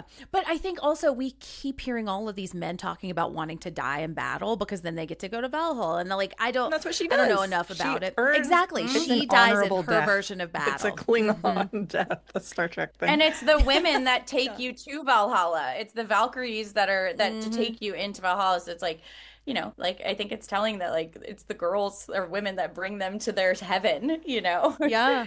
Well, and is she a maiden king also, because if she's pulling all the strings, then maybe she gets to go to Valhalla and this is her battle. Like she has like I just love the idea of a maiden king because it's like the persona of a woman but the power of a king, and it's using the cunning and the channels to get the power that a king is just given because he's got a dick. Well, and her blood runs in her veins, so they Exactly. do. I mean, if we're looking at that tree of life, right? That's very present in this film. It's like showing that without her, this new, leader would never exist. Yeah. So like that's a good. I would try to look at it that way if I'm her. Yeah. And I'm going back to the Sierras. For where your path of ashes ends, another will begin her journey, a maiden king. So, I mean, it could be her journey to Valhalla. Yes. Like, that's what she gets at the end of all of this. I don't know if they allow men, but like I would be interested to know that if they do, or women into Valhalla. Like Into Valhalla. Yeah. Listeners, if you've done research on Send this, us an let us email. know. Yeah. Yeah, or if, you've seen any of the Thor movies, they might tell us. If you watched How to Train Your Dragon. Yes. Also, just like talk to us about those things. Please. 'Cause that's fun. Okay, I want to talk about Olga of the Birch Forest. And I kind of had a revelation here. Like, I've been kind of feeling better about reclaiming the word bitch. Me too. And here, when I heard her say that fucking amazing quote, your strength breaks men's bones. I have the cunning to break their So minds. good. I was like, is that where cunt comes from? Cunning. Like, yeah. Like, is it coming from cunning? And maybe I've heard it's not cunny so bad. before, like Brits I say have heard cunny, that too. which is just something about it is I remember odd. hearing that in The Last Boleyn Girl, I think. That's Like, probably what I heard, because I rented that from Blockbuster when I was younger, and that was Same. I love period pieces. And I do speaking too. of periods, period pieces. Yeah. Yeah. Anyway, so I was like, maybe I'll reclaim the word cunt because I don't like saying that word. yeah, but if we say it's giving cunt, like I think our society has kind of Exactly. taken it back. Like it means We've like you're reclaimed being that. Yeah. yes, you're Yeah. being a bad and if it bitch. means cunning, It's then also, I'll take it. following Sure. the long line of like, oh, you're gonna say this to me? Well, guess what? I'm gonna take that And power cunts away, are right? strong, okay? I've like, Yeah. they have to take They- a beating, man. So over the years, break Yeah, men's minds, They do. too. They really do. Okay, so let's talk about Olga. We first meet her when she's trying desperately to save her life and attacking, like lashing out and attacking people. Like, I love when she just offers them like something to eat or something and then like slashes one of the dudes after they have destroyed her entire fucking village. And if she weren't attractive, she would be in that barn with all of the kids and the old people. And then she said, I just said, your strength breaks men's bones. I have the cunning to break their minds. Fucking love it. And then Fjolnir says about her, this is gross, keep her arms white and her hair long.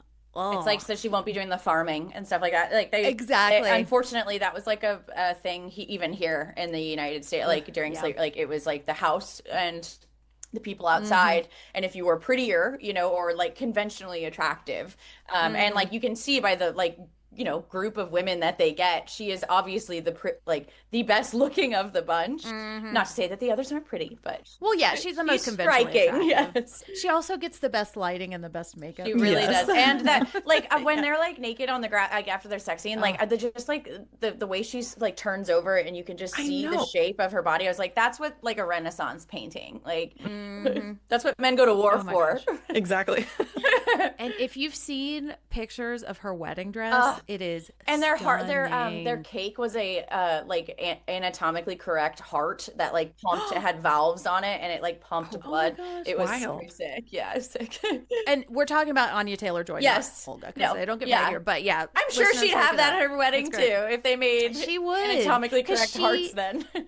She's of the birch forest. Like, she is a witch. And they took a heart in it too, so That's true. They did take a heart. Yeah. She says, my earth magic will stoke the flames of your sword, which I love. She's like, you're really strong. I'm going to tell you what to do. And that's how we're going to get saved, But the thing that makes me love her so much is when she wipes her period blood in So Fjolnir's good. face. And then later he says, Father found her too unyielding. It's like, damn right. Okay, so my question, who is stronger, Olga or Amleth? And why do we think Amleth leaves her? I feel like those are kind of two opposite questions, but let's just talk about Olga of the Birch Forest. Rachel, what do you think? I mean, I think it's just strength and presenting itself in different ways. Because clearly Amleth has got the physical strength, Yes. the skills, the just brute force. However, she's a little bit more thoughtful in her actions, and she knows which buttons to push. She knows like I'm gonna wipe this blood on his face and it's gonna gross him out. And he also knows that like he can't knock me up. Like this is, right at this current moment. Like it's kind of like the way that she uses the tools at her disposal is really smart, and how she's also kind of playing into those tropes in order to take advantage of this. Like you talked about how she's handing, like trying to come at them like, oh, here, I'm so sorry. Like, here's bread. And they fall for it because, like, oh, She's a she's just a feeble woman, little woman. right? Yeah. And then she uses that moment to make her attack. Yeah. And so I think that that's takes a different kind of strength to not be so reactive and kind of be a little bit more thoughtful with her actions, which Amleth is the complete opposite. But I think it's strength in different ways, but in this world, ultimately his strength is going to get him farther as far as like power and safety and prestige and status and all of that. Like that's this world that he lives in values that kind of strength more.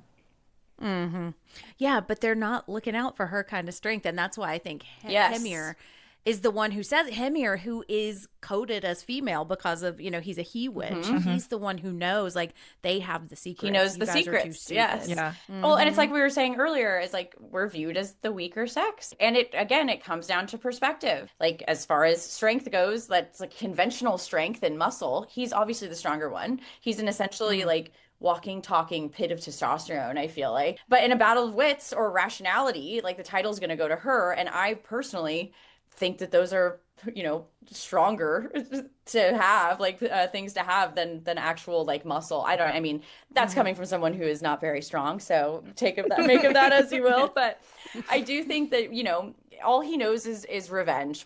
So when presented with the choice between enacting that revenge and living out his remaining years with her, this hubris of man sort of takes over. And on the boat, he convinces himself that his fate lies in revenge after all. It's almost like he goes from like accepting he has this like luxury of choice, like he's all like gung-ho about it. He's like, I actually do have a choice. And then just as fast claims to have like no choice in the matter. And I think it's so he can kind of convince himself like it's fate, like he has to do this instead of accepting like that hard truth that, that he chose hate for his enemy over the love of this future family that he could have. And I still felt for him in that moment. And I think honestly though, I would have been disappointed if he lived at the end, because again, I don't think it's that type of story. But having said that, I don't really feel like there's a right or wrong answer here, but instead, like simply choices that were made while still deeply entrenched in that pain of his past. Yeah. But she's the saving grace, and she's offering something worth living for, something that could make the horrors of this life of what he went through worth it.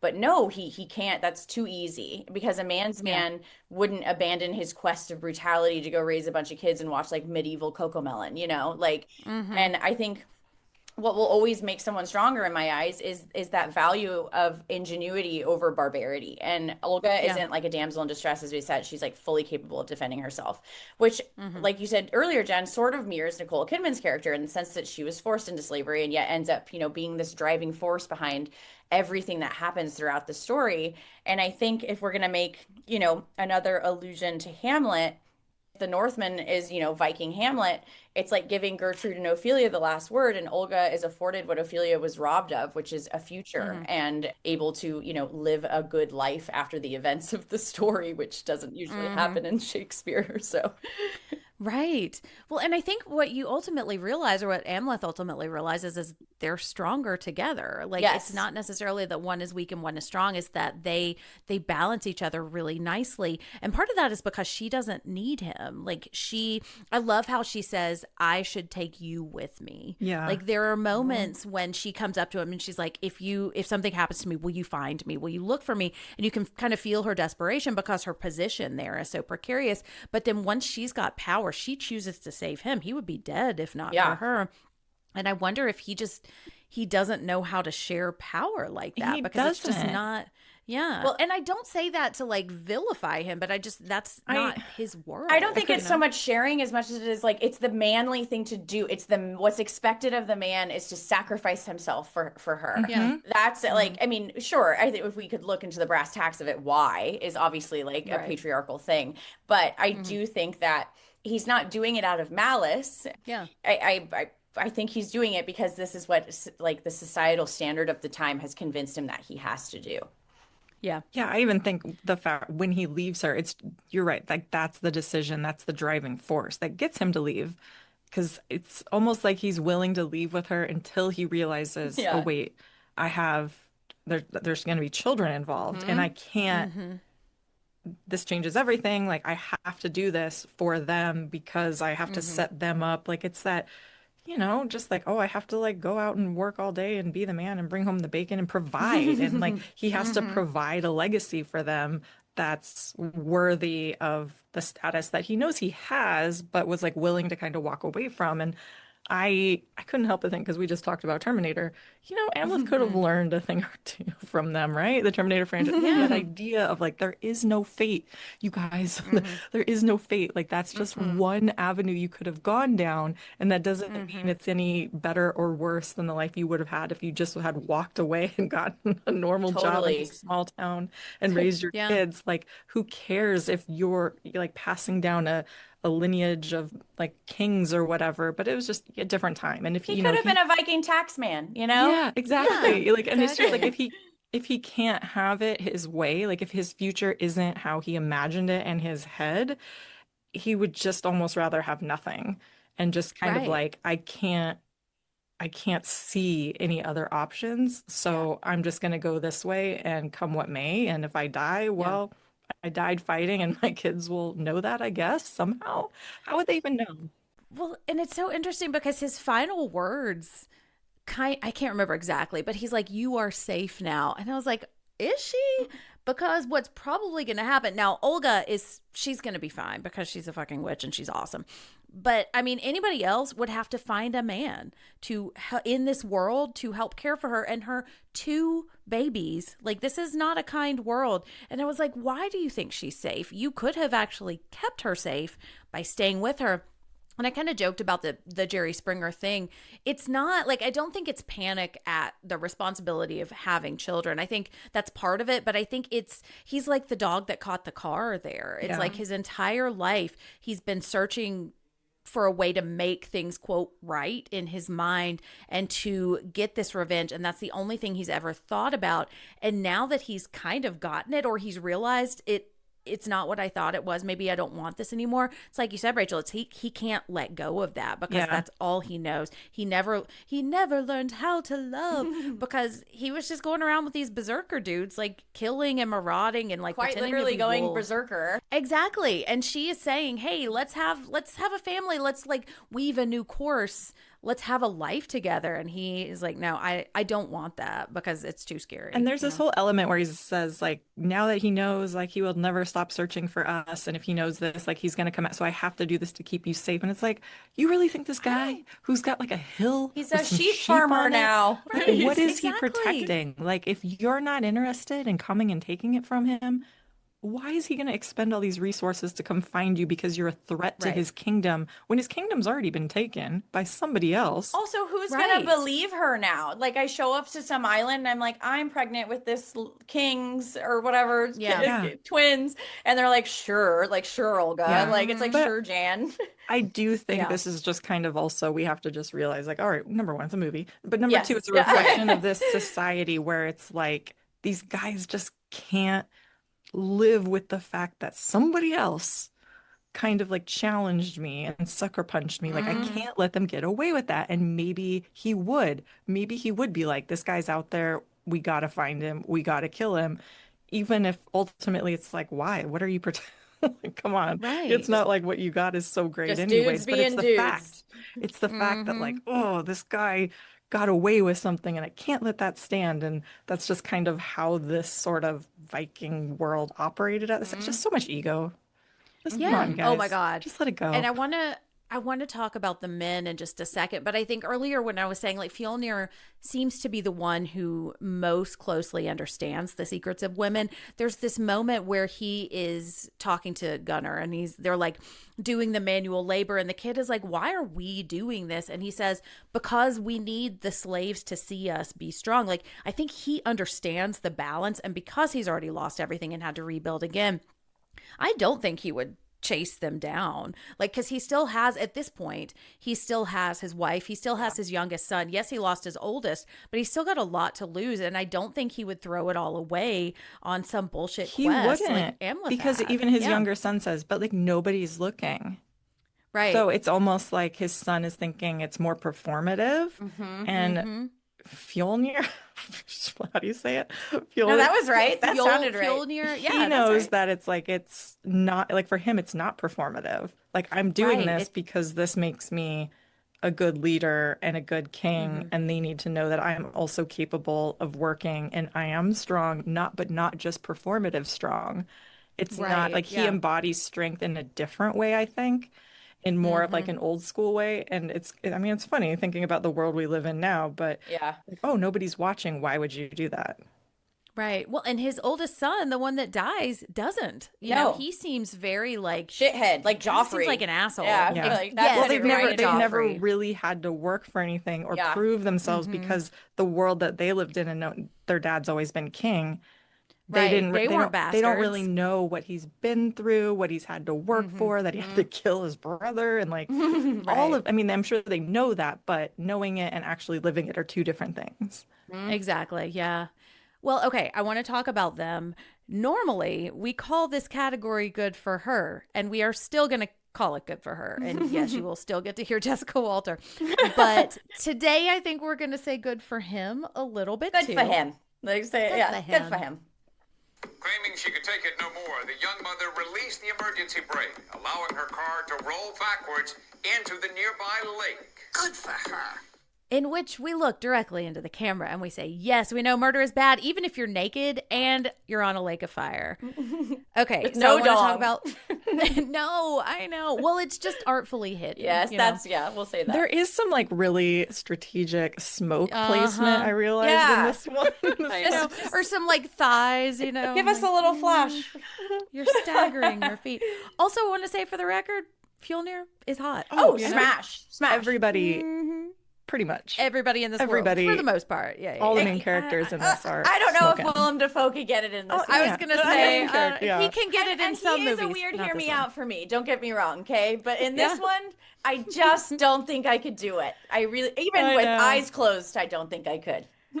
Well, and his name is Klaus Bang, too. Just want to say for the record. Well, I'm not banging him. Klaus Bang. I know, yeah. Okay, so they decide to meet at the gates of hell. They fight naked. I mean, there's no reason to fight naked unless your clothes burn off or whatever. But okay, here's the thing that I noticed. First, before I get there, Emma says, hate is all I've ever known. I wish I could be free of it. And this kindness for my kin and hate for my enemies. But the thing that I noticed on my second/third/fourth watch is he can kill Amleth. He's got the knife to his throat, and Amleth is like kneeling down, and he's like, yes, this. And he hesitates, and he lets Amleth get up so that they can kill each other simultaneously. And it's like this understanding of, we are not coming back from this. Like, neither one of us want to. And if I kill you, then I have to keep living, you know? So what do we think Eggers is saying about men and masculinity in this movie? What is he not saying? I know. But I think another aspect of this film that I love so much is that, like, while yes, the central character is a man and it's the Northman, it's these two female characters that really steal the show, and the male character arc seems to serve as a lesson in the destructiveness that is falling into the trap that is, you know, an authoritarian patriarchy. And if you walked away from this movie thinking, "Yay, men," then I think you missed the entire point of the missed the story point. it's trying Yeah. to make. I think, you know, it's trying to tell us that people aren't merely objects or checkpoints, and sometimes the people we idolize aren't the human embodiment of all things good. And by showcasing the errors of his ways, the movie evades glorifying Viking culture while still respecting the world in which they live. But at the end of the day, Amleth had a choice. Every man who has ever manned has had a choice, and a choice to break free from the confines of toxic masculinity and the culture of being, a big bad man. But more often than not, we see that they don't take it. And I think you could argue that the last 30 minutes of this movie is just a man child kind of throwing a tantrum with a sword. And while, yes, it looked fucking awesome and it looks a lot like the end scene on Mustafar and Revenge of the Sith, or it's so good. And the whole time I was like, it's Anakin and Obi-Wan Yeah. with the lava I and mean, everything. If you put those scenes yeah. side by side, if you put lightsabers in their hands, it would be the same scene. And I hope I'm going to look and see if someone made that edit because I feel like I can't be the first person to have thought of that. Well, and I Anyways, think there's parallels to the story too. there's you know? absolute. Mike even was when we were watching it. Mike was like, I wonder if George Lucas read this story, and I was like, I Yeah. mean, maybe he did. Maybe he's It's the that well hero's read, journey thing, yeah. Yeah. But yeah, while it looked awesome, all we wanted for him as a character was to be the bigger man, to walk away, to learn that lesson. But true to reality, he chose his rage instead. Yeah. Mm-hmm. Yeah, I think for me, the thing that I find really just interesting about Eggers as a filmmaker in general is like, honestly, I don't actually think he's saying a lot in his work as far as like how we kind of typically think about a filmmaker sort of spewing their own thoughts or interpretations of the world out there for us to like dissect and interpret. I feel like he's so interested in and passionate about history and proper Yes. historical representation and all those minute details. I feel like he almost sees himself like as a vessel to sort Yeah. of deliver these stories, Yeah. recontextualize them, take our collective past stories, history, and kind of represent it to us and be like, hey, take a look at this because, Yeah. history always repeats itself. And like, do you want to fall victim to that or not? And through history, we can really kind of see ourselves and like, hey, maybe I don't like that so much. Yeah. And I mean, sometimes I wish he would lean a little bit harder into his own thoughts, maybe here even because like I mean, Vikings, obviously, in recent years, but just also throughout history, many times over, have been co-opted, right? By you kind of alluded to this, Sammy, like by certain segments of society who sort of see them as like, oh, this is what Cool. masculinity is. Pretty This sure is that what Nazis even might they have did. too. Yeah. Yeah. Kind Yeah. of these ideas about like noble, traditional values. And I love how Eggers kind of shows us that, you know what? Vikings kind of sucked and they were pretty brutal. Like they owned, abused, and made slaves out of all these other communities. We even see Ethan Hawke's character, I can't remember his name. Yeah. When we meet him, he's coming home victorious, but he's bringing slaves with him because not a good guy. These people raped Right. women, killed children, and nobody here is immune from these realities, not even Amleth. Like we see him doing the same kind of things, repeating this pattern, even though he's on this mission. Yes, different time, obviously. Yeah. But if you're going to dilute that history, that's just delusional. Like you're Yeah. just, it's delusional thinking to cherry pick elements that you like and ignore the rest of it, which again, history is written by the victors. We've seen that time and time again. American history, don't even get me started. But I think it's just so interesting to see Amleth and his uncle. They die for really stupid reasons. Yes. So Like It's because there's that's what they no, did though. It was like it's the the embodiment of dumb, like why women live longer is how I like see it. It's like there's that scene where they're on the water and they yeah, just like randomly shoot the arrows at the two fishermen. It's like what a time to be alive. Like yeah, you could just I know. just go out for a because. day to fish and you just got killed And you for just no got killed reason. for no reason. They don't even stop. They don't even take Yeah. anything from him. It's just because they can and they want to just show we're stronger than you. Like, ah, fuck those guys. Isn't that It's funny? unfortunately why we needed religion, Yeah. Yeah. to come in because it needed to give them a moral, moral Some sort of morality, moral. yeah, Yeah. and like the Yeah. concept of hell needed to be there so they stopped raping and pillaging. Yeah. So I do Yeah. think that this is where we do kind of see Eggers sort of putting in some of his own personal opinion and why maybe he wanted to tell this story is just because there's a futility in placing so much weight on the honor and the revenge, even, when it's, especially when it's not necessary or doesn't make sense. And you should not be placing these kind of people on a pedestal. Like there's no, like, that's just not a good way to live. And ultimately, if these are the people you're going to emulate, you're just going to go down a really dark path. And maybe that's not necessarily a great way to live your So, life. so we shouldn't put Hiccup on a pedestal? I guess He, not.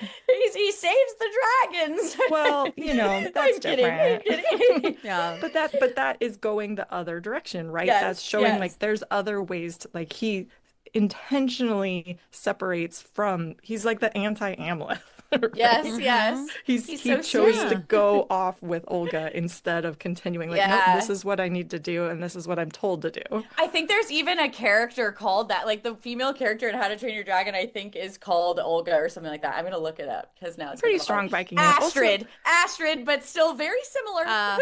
I was trying to think about this question too, just in the context of like how we're looking at the women of this film, because, okay, I don't know if you guys caught this, but in that raid scene, there is a female Viking warrior. Did Oh, you I guys didn't. catch that?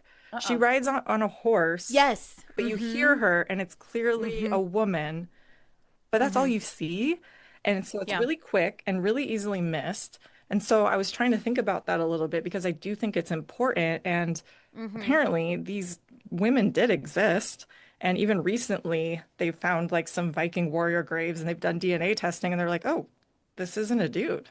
This Cool. is like female DNA, Viking girl given like a boss? full Yeah. Viking like warrior burial and treatment. And that kind of goes against what we thought about Viking and gender roles and gender dynamics. Yeah.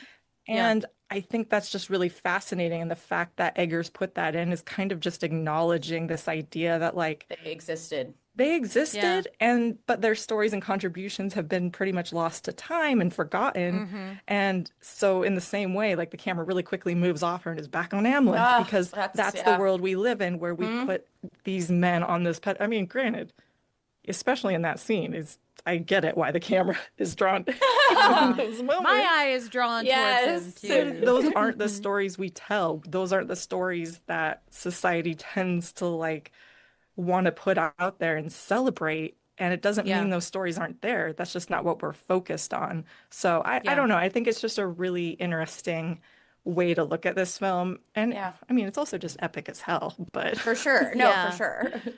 Well, and I think like I really like what you said about like I don't know if he's actually saying something because I think about that with the other person I'm obsessed with, which is Stephen King. Like I think of Stephen King as an exploratory writer. Yeah. Like he is it's like he gets an idea and he wants to explore it. And his best stories are exploring this idea and seeing what happens. And I think Eggers does that too. And by committing so fully to the details and the nuance and the authenticity of the story, that's how he allows us to explore the story. So it's not, I think you might be right. Like, it's not necessarily what he's saying. It's like, what is he finding? Yeah. And what is he well, allowing and us like to find? yes, it's you what know? he's allowing us to find because I don't feel like he's a filmmaker that has a really strong like I'm even with Like like the moral witch, agenda? yeah, like I'm gonna tell this story and I'm gonna make a point and I'm gonna get you to think like I do. It's just like he's giving us all these nuggets and Yeah. he's like, this isn't, it's not necessarily my story to tell, and I can't like tell you what to think. I'm just putting this information out there for your consideration. It's like the Seeress. Yeah, exactly. I'm just going to put it out here. Yeah. What you do with it is your choice. Yep. Yeah. And I think that's part of why I am drawn to him. And I have some people whose opinion I really respect who hate Eggers stuff that just does not work for them. Yeah. Yeah. Really? But maybe that's why, because it's almost like ambiguous and vague. Yeah. And Yeah. like People I like get to be how that told. can, They like to Yes. be fed. Yeah. I think Yeah. I can understand how that's really frustrating because if you go to a Yeah. movie, you're like, I just want to enjoy myself and tell a story. But I think that The Northman is probably his most accessible film because I do too. it Yeah. is telling a really straightforward hero's journey story. It's the Hamlet, Odyssey. Lion Like, King. yeah. You know, Yeah. it's just an incredibly familiar story, but there are a lot of other elements if you want to pay attention, if you want to dig into it, that you can take more from it. So I still think we get that little bit of Eggersness there, but Yeah. it's also outside of that. It's just a big studio blockbuster movie. But so yeah, I understand maybe why some people don't like his work, but I think Yeah. that's his style. Like that's what he wants Yeah. to do. And that's why he's never going to make he's talked about it, right? Like, I'm never going to make They a don't want modern day film, iPhones in his movie. He Yes. a says, present day film. He only wants to work in the past and tell yeah. past And I'm here stories. for it. I am Me too. too. I I am want to too. live there too most of the time. And also, I guess like because this was his first studio movie, there was a lot left on the cutting room floor Yeah. that was really hard for him to do. And he said he'll never like do a movie to this caliber again if the studio has like their paws in it like they did for this one. And he was asked if he wanted to do like a director's cut, and he said, "Well, I'm happy enough with what I could come." But he did say, it's funny you said digestible, as he quite literally said like I made it the most digestible version of the movie it could be for like for Yeah. a wider Interesting. audience. But I would love to know what was left on the cutting room floor. Me Dongs. too. Dicks. More dongs. Yes. Dongs.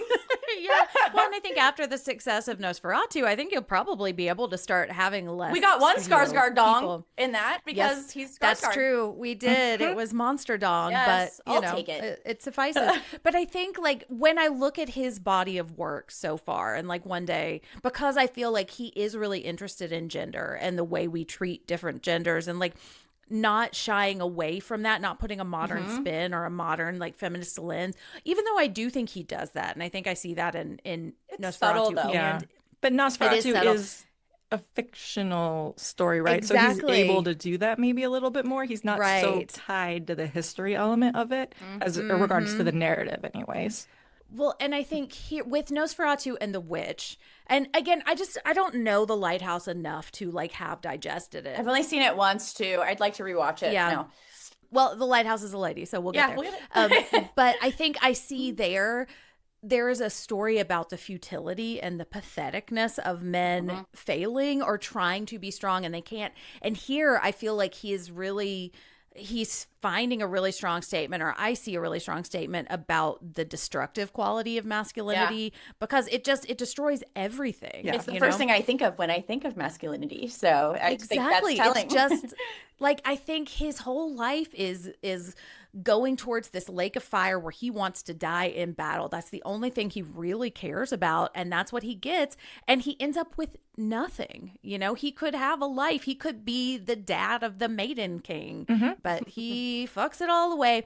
Okay, and so on that note, I want to ask if this is good for her horror, and I think I would say yes, because I think that from Queen Gudrun's point of view, she does get the child of love. She gets the loving husband. She gets the house on the hill where people aren't fucking with her. She does what she wants. She's got power. And then she gets her death in battle. And I think for Olga, the good for her story here is she realizes, like, she gets away from Amleth because Amleth is going to tear her life apart if he stays with her because that's all he knows What how are they to going do. to talk about after this is over? I mean, don't come think on. much. I know. I mean, how hot they Yeah. are. Beautiful, That's but I it. can't imagine he's But got that's it. much Just to She's offer. dumb gonna as have rocks, to teach like- him some stuff. Exactly. But I think that is the good for her piece of the story for her, is that ultimately she is going to get to live a life free of him. And the daughter that they'll have, you know. Exactly. She gets to be she might as well be the maiden king Yes. because she is the going to maiden be mother. both Yes. the maiden mother. She's going to be both mother and father to these children. And I think I she keep can. wanting to do that or whatever that. Remember that song is like "My Woman King" from the. Oh, yeah. That I keep getting stuck in my head every time you say "Maiden Queen." Oh God, it's so bad. Anyways, Well, Rachel, what do you think? Is this good for her? I mean, kind of.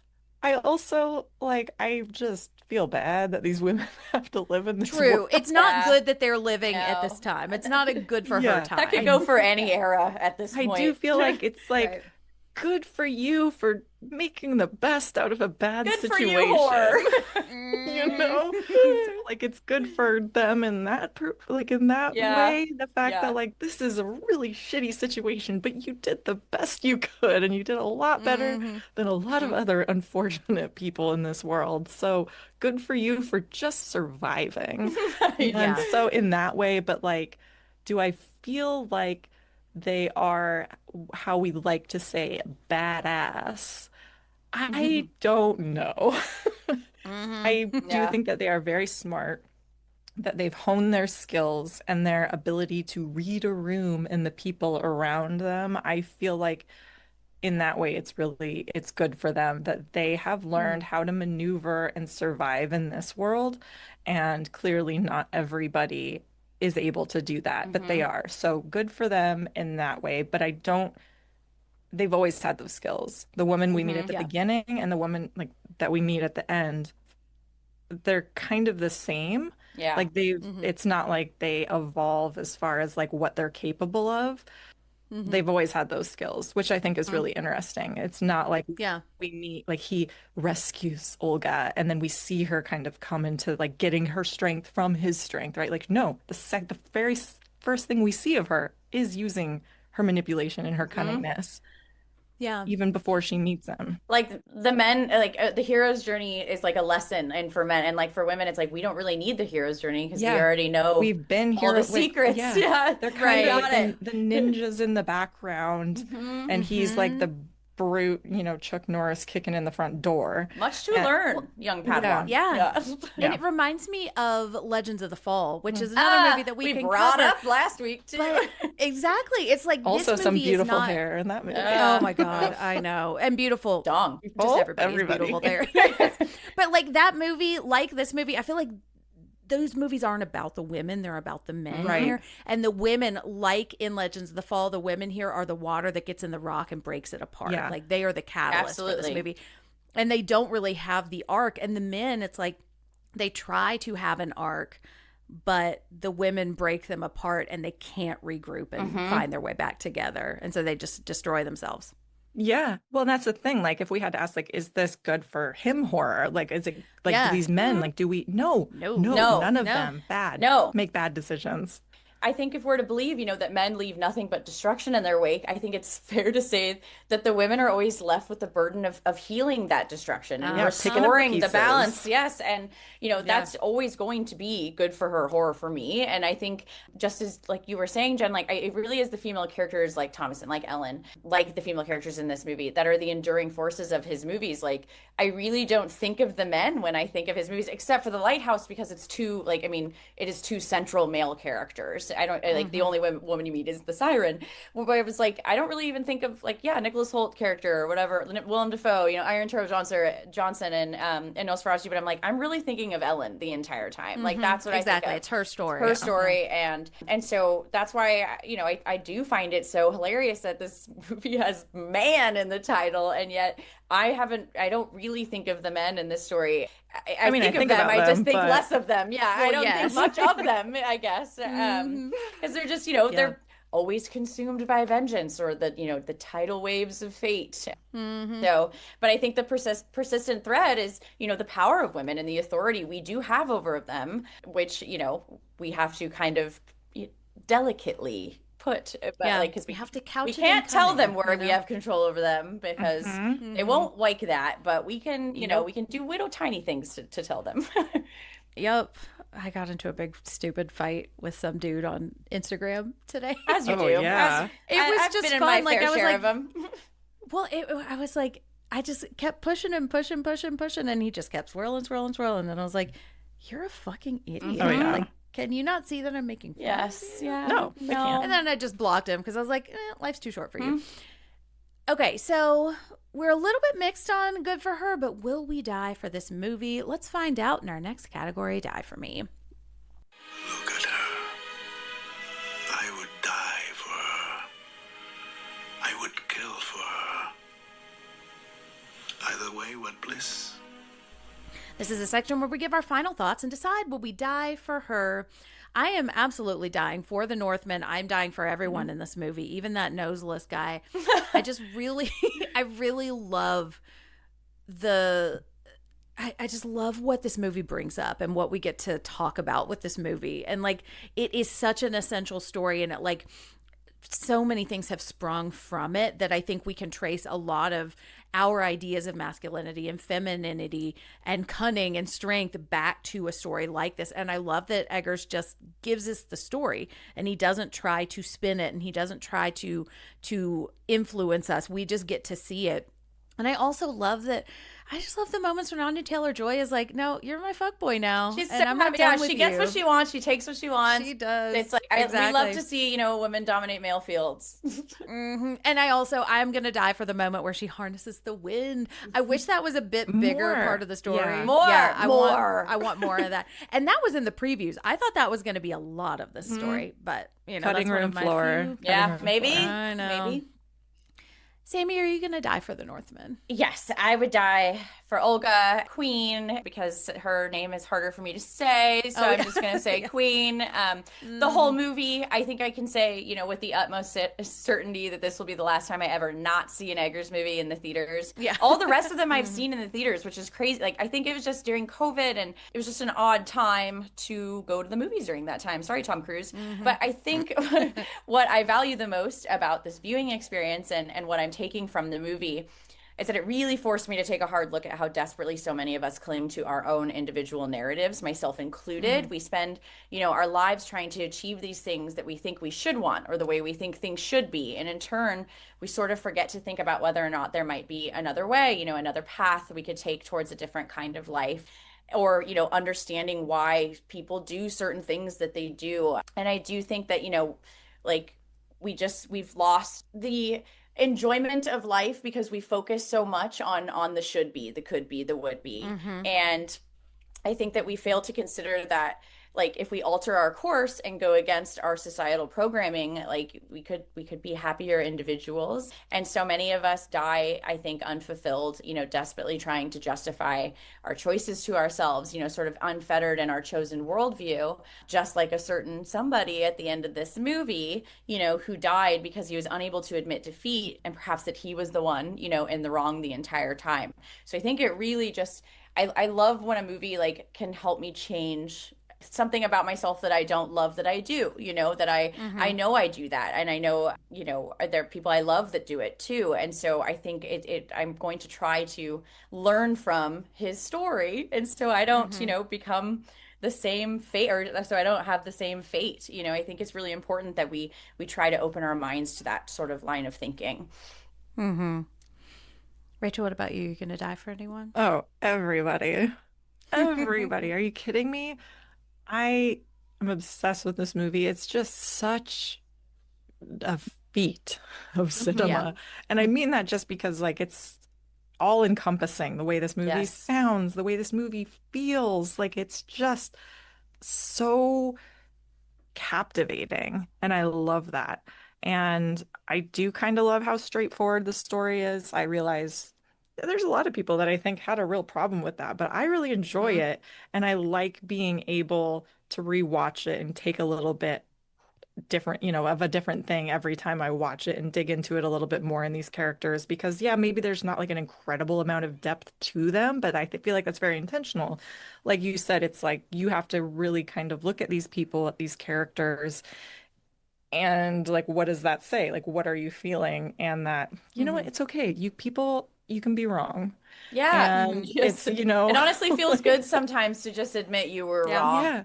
And just like kind of how ridiculous it looks when you can't sometimes. Yes. And when like, oh, Mhm. really? You're gonna die on this hill? You're really gonna die on this lava hill? Men would fight to the death in a lake of fire before Mm, going to therapy. Exactly. yes. Like there's Yes. no other option. And so I really like it being presented in this way while also just being just so awesome to watch. Like, are you kidding me? When Skarsgård catches that spear and Yes. throws it It's back at the so beginning, cool. It's it's like Thor just with his So cool. good. hammer. It's so sick. Uh-huh. Yeah, it's just so cool and so brutal, and he's so ripped.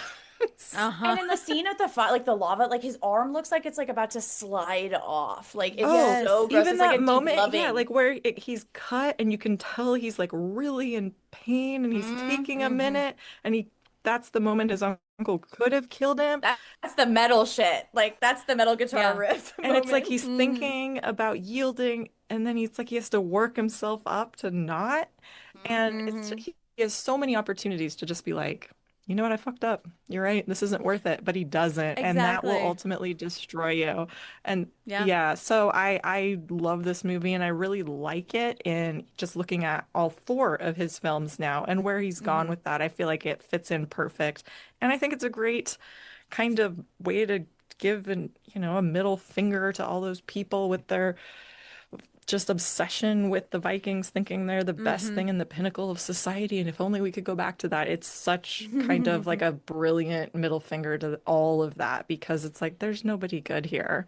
And Yeah. sometimes I like a movie like that where it's like there's no winners, there's no heroes, but that doesn't mean it's not a good story and there's not something to take from it. Hell yeah, me too. Exactly. Eating meat all day will make your heart explode. You know, Yes. you got to eat some vegetables. Take a fucking cauliflower to the dome, dude. Exactly. Well, and like take a bath. We see that, right? Like Take she a puts him in the bath. hot spring. Like take a bath. It's okay. Yes. Calm Just down. wash It'll get so much better for him. Yes. Oh, all right. Well, and on that note, let's wrap up with what's coming next. Unlock the next configuration. And then the last. No. I've done enough. Enough is a myth. If you want to follow the show, you can do that on Twitter at The Lady K Pod and on Instagram and Blue Sky at The Lady Killers Pod. Rachel, thank you so much for joining us. This was so much fun. We always love having you on the Oh, pod. thank you for just letting me talk about this hot movie. This will absolutely not be the last time. So, look forward to Rachel later. Rachel, where can we find you and what do you have coming up? Sure, you can find me on Instagram at the Vinyl Girl, GRRRL, and hey, Letterboxd. I'm on Letterboxd sometimes, so that'd be fun. Come She's find me got over good there. reviews over there. I love us. Sometimes I'm like, oh, that's my best work. Yes. Oh, yeah. Like Michelangelo in the Sistine Chapel. I know. I'm like, Rachel with her letterbox. my reviews. one line. But yeah, follow me over there. And then coming up, Halloweenies. We are in this month. We're doing The Creature. It's summer, it's hot. So we're getting in the water. We're talking about all sorts of creepy crawlers in the water, and I'm looking forward to that. So yeah, we're covering Universal Monsters, and we're currently covering The Creature of the Black Lagoon. So yeah, give us a follow over there for all things creature related. Sweet. You can find me at Jem Ferratu. You can find me. Actually, Rachel and I mentioned it earlier, but we just talked about Banshee last night.